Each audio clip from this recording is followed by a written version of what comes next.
अभिवादन स्वीकार कीजिए ब्रजेश मिश्रा का और आप देखना शुरू कर चुके हैं द डिबेट। बहनों भाइयों, 16 घंटे से भारत की संसद लोकसभा में जबरदस्त और गर्मा गर्म बहस ऑपरेशन सिंदूर को लेकर जारी है।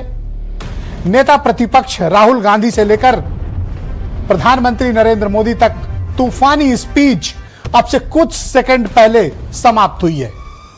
ऑपरेशन सिंदूर पर इतनी विस्तृत चर्चा इस देश के भीतर बेहद आवश्यक थी और यह बात लोगों के बीच जानी जरूरी थी कि ऑपरेशन सिंदूर के दौरान के जो सवाल उठे, संसद में सरकार ने उसका जवाब क्या दिया और क्या वो सच सामने आया जो इस देश की जनता जानना चाहती। आज पर चर्चा इसी विषय की।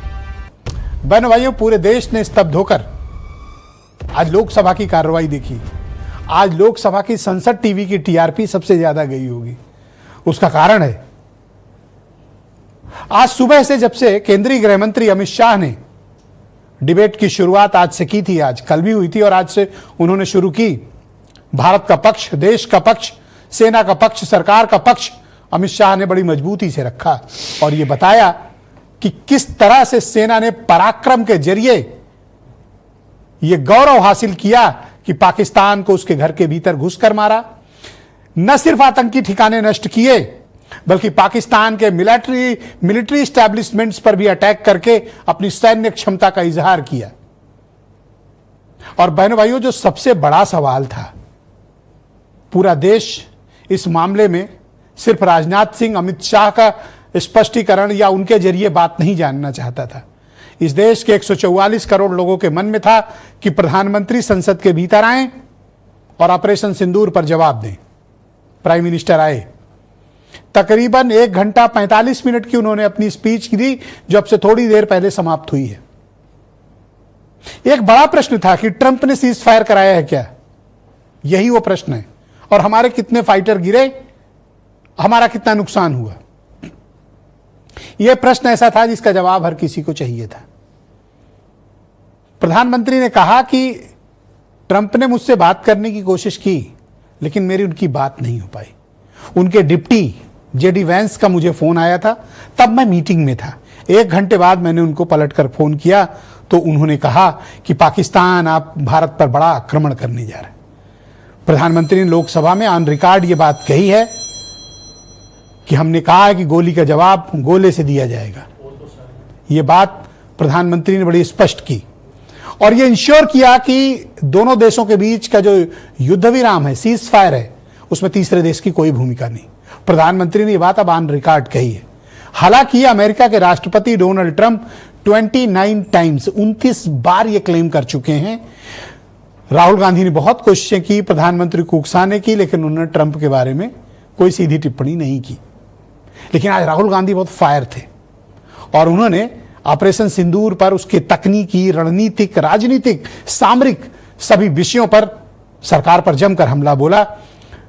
केंद्र की एनडीए सरकार की नीतियों को लेकर बड़े प्रश्न खड़े किए और जिस तरह के राहुल गांधी ने सवाल खड़े किए, जनता के मन में राहुल गांधी की स्पीच का एक स्पष्ट प्रभाव आज देखने को मिला। इंपैक्टफुल स्पीच राहुल गांधी ने दी और जो क्वेश्चंस उन्होंने रेज किए ये लोगों के मन में थे। ये अलग बात है कि सरकार ने उनके प्रश्नों का जवाब देने के बजाय दूसरे विषयों पर ज्यादा फोकस किया। और आज जो सबसे सधी स्पीच अपोजिशन की तरफ से आई, प्रियंका गांधी की, उन्होंने भावनात्मक, सामाजिक मुद्दों पे, युद्ध की त्रासदी पर, आतंकवाद की त्रासदी पर अपना पक्ष रखा और बड़ी मजबूती के साथ रखा। आज विपक्ष भी बहुत तैयारी करके आया था। बहनों भाइयों, विपक्ष आक्रामक मुद्रा में था और सत्ता पक्ष डिफेंसिव मुद्रा में था। अखिलेश यादव ने भी अपने स्टेटमेंट में, अपनी स्पीच में इन मुद्दों को खुलकर उठाया, सरकार को जमकर घेरा और कल हुए इनकाउंटर पर भी उन्होंने गंभीर प्रश्न चिन्ह खड़े किए कि कल ही क्यों। टाइमिंग पर भी सवाल है। वैसे स्पीच तो बहुत हुई, लेकिन आज 4 लोगों की स्पीच बड़ी चर्चा में है जिनके बारे में हम डिबेट में आज चर्चा करेंगे। प्राइम मिनिस्टर नरेंद्र मोदी, केंद्रीय गृह मंत्री अमित शाह, राहुल गांधी, प्रियंका गांधी वाड्रा और अखिलेश यादव। मैं चाहता हूं कि इनके कुछ आप स्टेटमेंट्स आज के खास वाले सुन लें, फिर आज की परिचर्चा को हम अपने सम्मानित मेहमानों के साथ आगे बढ़ाएंगे। 50% भी है इंदिरा गांधी का, तो यहां बोल दे।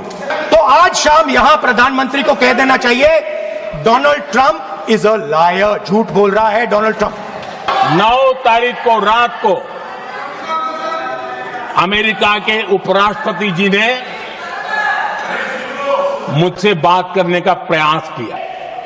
Meaning he is scared Chinese and Pakistani fusion. पहले तो मानने को तैयार नहीं थे कि मुक्त करते, अब कहते रोक क्यों दिया। कि बाटला हाउस की घटना देखकर सोनिया जी फूट फूट कर रो पड़ी। अरे रोना था तो शहीद मोहन शर्मा के लिए रोते, बाटला हाउस के आतंकवादियों के लिए रोना आता है। और मान्यवर हमें पूछते हैं कि आपने क्या किया, कोई अधिकार नहीं है पूछने का। वैसे महोदय, मेरी मां की आंसू की बात किए, मैं इसका जवाब देना चाहती हूं। मेरी मां के आंसू तब गिरे जब उनके पति को आतंकवादियों ने शहीद किया,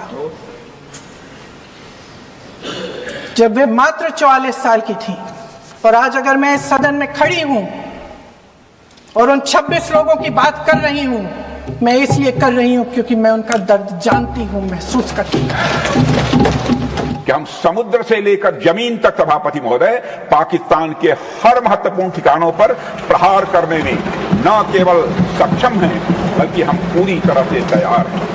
नरेंद्र मोदी, मैं इस सदन के अंदर कहना चाहता हूं, आपने उस भावना के साथ विश्वासघात किया। आसिम मुनीर और आसिम मलिक दोनों से आप बात कर रहे थे कि मैं दुनिया को मनाने में लगा हूं, मेरा घर मुझसे रूठा जा रहा है। कि जिस समय सरकार में ये भारतीय जनता पार्टी आई है और आज जब हम सदन में चर्चा कर रहे हैं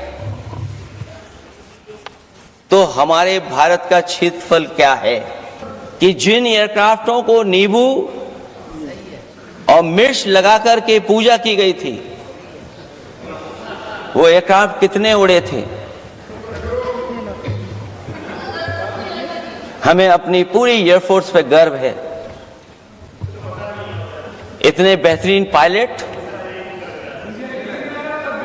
किसी के पास नहीं है जितने बेहतरीन पायलट हमारे पास हैं। और हम समाजवादी वो लोग हैं जिन्होंने ऐसा इंफ्रास्ट्रक्चर सड़कों का बनाया था कि अगर कभी इमरजेंसी हो तो आपका एयरक्राफ्ट वहां पर उतर जाए। तो बहनों भाइयों, अब लोकसभा में और राज्यसभा में गर्मा गर्म बहस के बाद अब स्टूडियो की बारी है। स्टूडियो में मेरे साथ